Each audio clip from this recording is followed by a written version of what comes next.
ஹாய்ங்க. 10,000 நண்பர்களை சேர்க்கும் முயற்சியில இன்னைக்கு நாள் 3 ஏரியா பசங்கெல்லாம் ஒன்னா சேர்ந்து வால்பாறை போறதுனால நம்ம ரூம்ல தான் ஸ்டேயிங்க. விடிய காலையில 4 மணியை போல ரூமுக்கு வந்து சேர்ந்துட்டாங்க. காலையில சீக்கிரமா ஏஞ்சாதான் போக வேண்டிய இடத்துக்கு கரெக்டா போயிட்டு சேரலாம்னு சொல்லி நம்ம நண்பர்கள் வந்த உடனே மட்டையாக்கிட்டானுங்க. 2 மணி நேரம் சிறிய தூக்கத்துக்கு அப்புறம் வர வழியில நடந்த நகைச்சுவையான கதைகள்லாம் சொல்லிட்டு இருந்தானுங்க.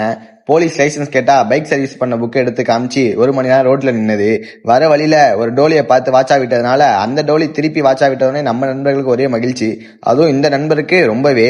அப்படியே பேசிக்கிட்டே போயிட்டு காலை உணவை கரெக்டா முடிச்சுட்டு அதுக்கப்புறம் நமக்கு இன்ப அதிர்ச்சி கொடுத்துட்டானுங்க. சொன்னதுல எனக்கு நெஞ்சு வலியே வந்துடுச்சு. என்னன்னா நம்மளையும் அழைச்சிட்டு போறதான் பிளானே வாமா.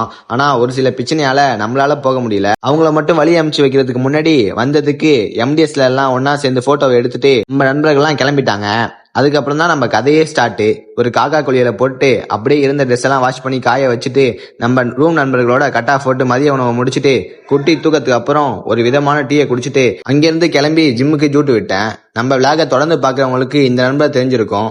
ஜிம்முக்கு மட்டும் ஃபீஸை ஃபுல்லா கட்டிட்டு ஓபி அடிச்சிட்டு இருந்ததுனால 2 போடு போட்டு ஜிம்முக்கு அழைச்சிட்டு வந்துட்டேன். இன்னைக்கு லெக் ஒர்க் அவுட்னால ஸ்குவாட்ஸ்ல இருந்து ஆரம்பிச்சேன். லெக் பிரஸ்ல அதிகமான வெயிட்டை வச்சு போட்டதுனால இன்னைக்கு அல்லு இல்ல. அதை முடிச்சுட்டு லென்ச்சஸ் போட்டு அதுக்கப்புறம் காப்ஸுக்கு 3 செட்டு போட்டேன். தொடர்ந்து லெக் எக்ஸ்டென்ஷன் போடலான்னு பார்த்தா நம்ம ஜிம் நண்பர்கள் குறிப்பிட்டு அந்த இடத்த மட்டும் அட்டி நம்ம ஓபி நண்பர் வந்து உன்னை எப்படி ட்ரெயின் பண்றேன்னு பாருன்னு சொல்லி சாவடிச்சிட்டாரு. ஜிம்ல இருந்து வர வழியில கட் ஆஃப் போட்டு சப்பாத்தி சிக்கன் ஒரு ஜூஸ் அடிச்சுட்டு இன்னைக்கான டேவை முடிச்சிட்டேன். நாளைக்கு பார்க்கலாம்.